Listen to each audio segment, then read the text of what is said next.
মদ্যপান, ধূমপান ও মাদক সেবন স্বাস্থ্যের পক্ষে ক্ষতিকর। নমস্কার শ্রোতা বন্ধুরা, আমি সায়ন। বিশ্ব সাহিত্যের রোমাঞ্চকর কিছু বাছাই করা গল্প দিয়ে সাজানো আমার এই একক প্রয়াস থ্রিলার স্টোরিজ। আজকে থ্রিলার স্টোরিজে আপনাদের জন্য শ্রী হেমেন্দ্র কুমার রায় রচিত জয়ন্ত মানিক অ্যাডভেঞ্চার সিরিজের একটি কাহিনী কামরার মামলা। গল্পটির দৈর্ঘ্য এবং শ্রোতাদের সুবিধের কথা মাথায় রেখে গল্পটির কিছু অংশ সংক্ষিপ্ত করে নেওয়া হয়েছে এবং গল্পটির ভাষাটা যতটা সম্ভব সহজ করে নেওয়া হয়েছে। গল্পটি ভালো লাগলে দয়া করে চ্যানেলটি সাবস্ক্রাইব ও বেল আইকনটি প্রেস করে এবং ভিডিওটি লাইক ও শেয়ার করে আমার পাশে থাকবেন। শুরু হচ্ছে কামরার মামলা।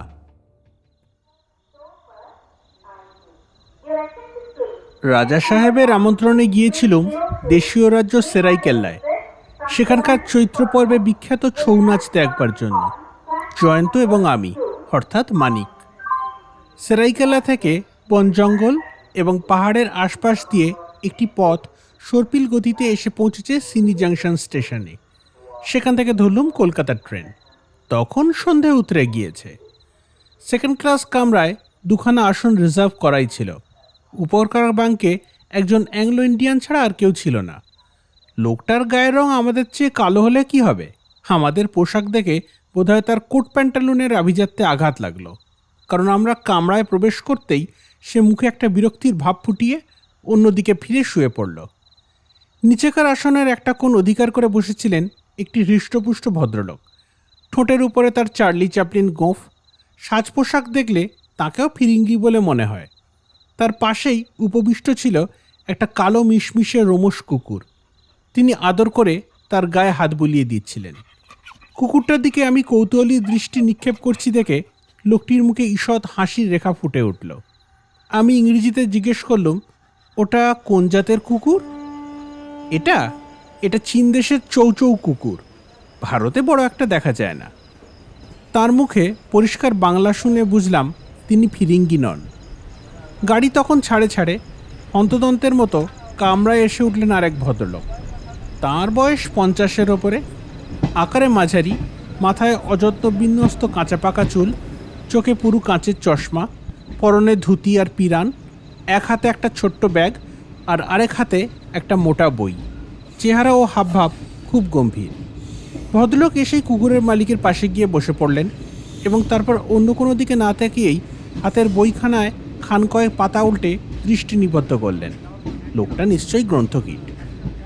যাই হোক, গাড়ি ছেড়ে দিলে জয়ন্ত জানলার ভিতর দিয়ে বাইরের দিকে তাকিয়ে রইল। পরিপূর্ণ জ্যোৎস্নার সমারোহের ভিতর দিয়ে আমাদের গাড়ি ছুটে চলেছে। আমি ততক্ষণে কুকুরের মালিকের সঙ্গে আলাপ জমিয়ে ফেলেছি।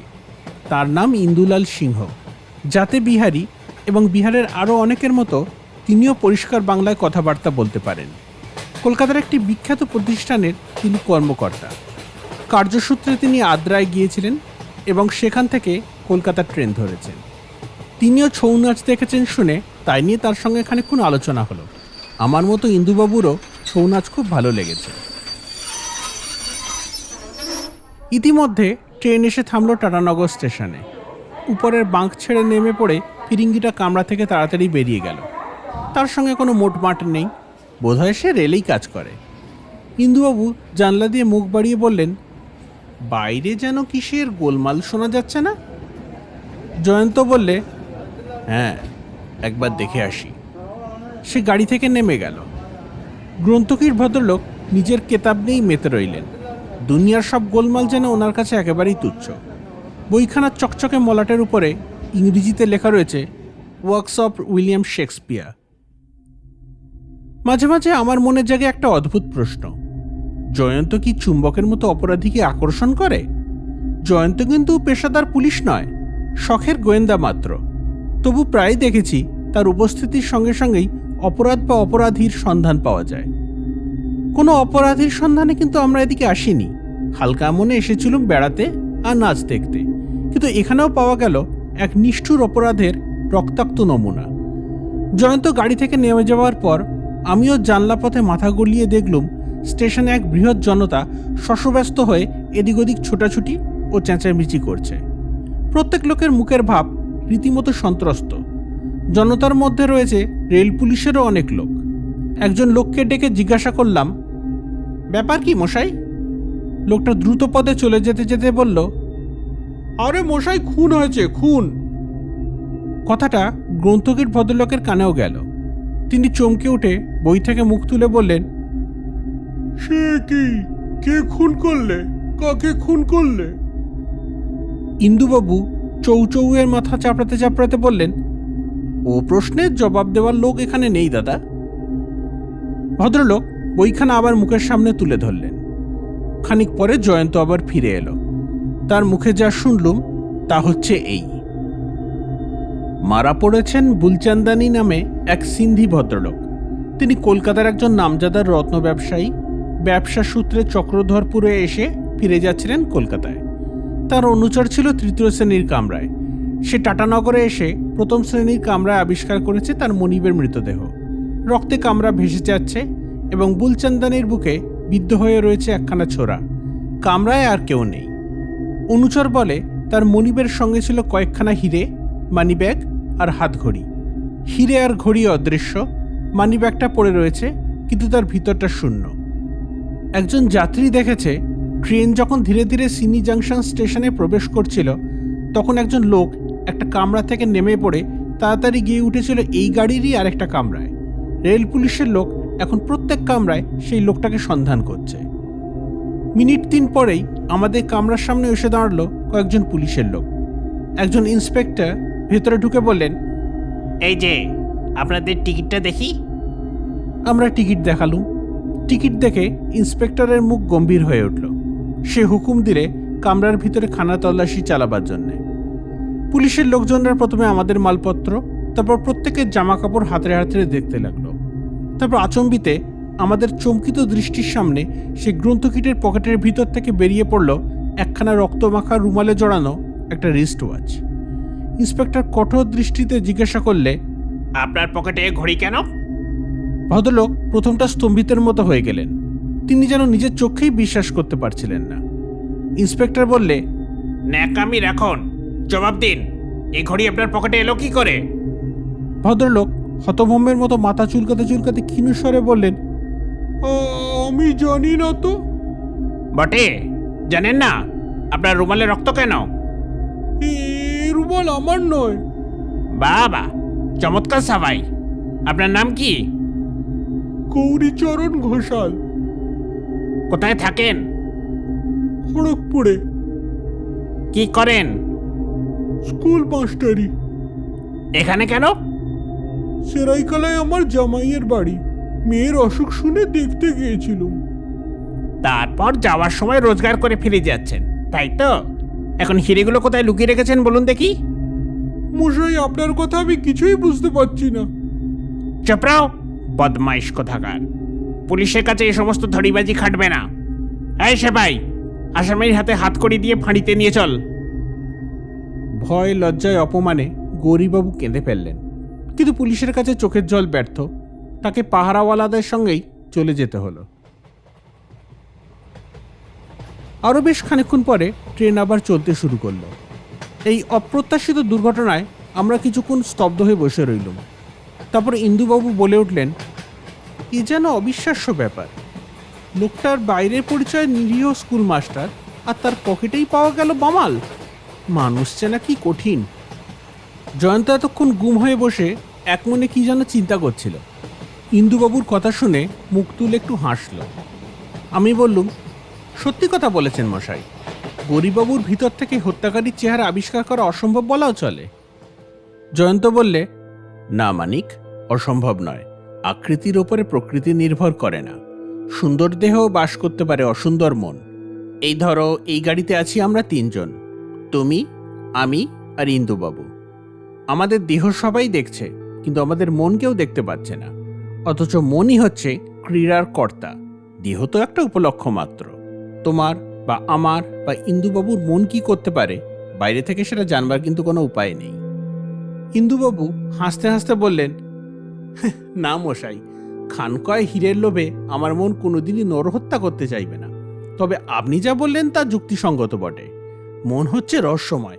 নিরীহ স্কুল মাস্টারেরও মনে খুন করবার প্রেরণা জাগে বই কি। জয়ন্ত আর কিছু না বলে বাইরের দিকে মুখ ফেরালে। ইন্দুবাবু আসন ত্যাগ করে বাথরুমের ভিতরে গিয়ে দরজা বন্ধ করলেন। চীনা চৌচৌ কুকুরটা এতক্ষণ পরে আমাদের দিকে তদারক করতে এলো। একবার আমার আর একবার জয়ন্তর পাশুকে পরীক্ষা করলেন। পরীক্ষার ফল হলো বোধহয় অত্যন্ত সন্তোষজনক। কুকুরটা খুবই আদুরে। জয়ন্ত তার মাথায় হাত বুলিয়ে দিতেই সে তার জানুর ওপরে 2 পা তুলে উঠে দাঁড়িয়ে লেজ নেড়ে আনন্দ প্রকাশ করতে লাগলো। আমি তার জন্য কিছু খাবারের খোঁজে টিফিন বাক্সটা খুলে ফেললাম। আমিও কুকুর খুব ভালোবাসি। এমন সময় ইন্দুবাবু বাথরুমের ভিতর থেকে বেরিয়ে এসে ধমক দিয়ে ডাকলেন, জনি, জনি। কুকুরটা ছুটে গেল মনিবের কাছে। ইন্দুবাবু একটু চমকে উঠে বলে উঠলেন, এ কি জনি, তোর বকলসটা কোথায় গেল? জয়ন্ত হো হো করে হেসে উঠে বললে, আমার কাছে। কেন? এই বকলসটা একটু পরীক্ষা করছি আর কি। মানে? দেখছি এটা একটা অসাধারণ বকলস, খাস অর্ডার দিয়ে তৈরি। এর ভিতরটা ফাঁপা। হঠাৎ ইন্দুবাবুর মুখের ওপর থেকে সরে গেল শান্ত ভদ্রতার আবরণ এবং সেখানে ফুটে উঠল তার হিংস্র মনের কুৎসিত আভাস। ক্রুদ্ধ স্বরে তিনি বলে উঠলেন, মানে আপনি কি বলতে চান? জয়ন্ত কিন্তু কিছুই বলতে চাইলে না, কেবল বকলসটা নিয়ে আসনের গদির ওপরে ঝাড়তে লাগলো। বিদ্যুতের মতো চাকচিক্য নিয়ে গদির ওপরে ঝরে পড়তে লাগলো কয়েক খণ্ড স্ফটিক, চোরাই হিরে। ভীষণ এক চিৎকার করে ইন্দুবাবু জয়ন্তের উপরে ঝাঁপিয়ে পড়বার উপক্রম করলেন। জয়ন্ত বোধহয় তৈরি ছিল। এক ধাক্কায় তাকে মাটিতে ফেলে দিয়ে রিভলভার বার করে কঠিন স্বরে বললে, আমার পরিচয় তুমি জানো না, কাজেই চুপ করে থাকো। মানিক, গাড়ি পরের স্টেশনে থামলেই তুমি নেমে গিয়ে পুলিশ ডেকে আনবে। বুলচান্দানিকে খুন করেছে এই ইন্দু। ট্রেন আবার ছুটে চলেছে। কামরার ভেতরে কেবল আমি আর জয়ন্ত। জয়ন্ত বলতে লাগলো, ইন্দু নিশ্চয়ই পুরনো পাপী। নরহত্যা আর চুরির জন্য সে আগে থাকতেই প্রস্তুত হয়ে এসেছিল। পুলিশ খুব সহজেই টোপ গিলেছে। রক্তাক্ত রুমাল আর রিস্ট ওয়াচের উপরে ডিপেন্ড করে গৌরীবাবুকে গ্রেপ্তার করেছে। আমি কিন্তু এত সহজে ভুলিনি, কারণ আমি আগে থেকেই একটা ব্যাপার লক্ষ্য করেছিলাম। নিহত বুলচান্দানির কামরায় গিয়ে রক্তাক্ত মেঝের উপরে আমি দেখেছিলাম কুকুরে কয়েকটা পায়ের ছাপ। সে কামরায় কোনো কুকুর ছিল না, তবে সেই পায়ের ছাপ করতে গেল নিশ্চয়ই কুকুর ছিল হত্যাকারীর সঙ্গে। বুঝতেই পারছ, তারপর থেকেই আমার সন্দেহ পড়েছিল কার দিকে। ইন্দুর কুকুরই তাকে কিন্তু ধরিয়ে দিয়েছে। ইন্দু যখন বাথরুমে যায় তখন আমি তার কুকুরটাকে পরীক্ষা করবার সুযোগ পাই।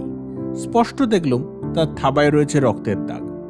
আমার সন্দেহ পরিণত হলো দৃঢ় ধারণায়। বুঝলুম ইন্দুই পুলিশকে বিপদে চালনা করবার জন্য বেচারা গৌরীবাবুর পকেটে হাত সাফাই করে চালিয়ে দিয়েছিল রুমাল আর রিস্ট ওয়াচটা।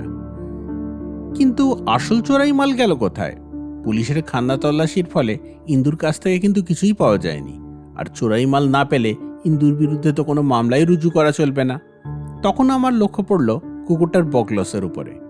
সেটা বিশেষ কৌশলে তৈরি ফরমাসি বকলস, অর্থাৎ স্পেশাল অর্ডার দিয়ে তৈরি। ভিতরটা ফাঁপা। হাতের চাপ দিয়ে অনুভব করলুম তার মধ্যে রয়েছে কতগুলো কঠিন জিনিস। তারপর আর কিছু বলাই বাহুল্য। থ্রিলার স্টোরিজে আজ শুনলেন শ্রী হিমেন্দ্র কুমার রায় রচিত জয়ন্ত মানিক অ্যাডভেঞ্চার সিরিজের একটি কাহিনী, কামরার মামলা। গল্পের বেতার নাট্যরূপ, ধ্বনি পরিকল্পনা, গল্পপাঠ ও পোস্টার ডিজাইনে আমি সায়ন। এই চ্যানেলটি আমার একক প্রয়াস। গল্পটি ভালো লাগলে দয়া করে চ্যানেলটি সাবস্ক্রাইব ও বেল আইকনটি প্রেস করে এবং ভিডিওটি লাইক ও শেয়ার করে আমার পাশে থাকবেন। কথা দিচ্ছি, যত শীঘ্র সম্ভব আপনাদের কাছে আমার পরবর্তী প্রয়াস উপস্থাপন করব। ভালো থাকবেন ও ভালো রাখবেন। নমস্কার।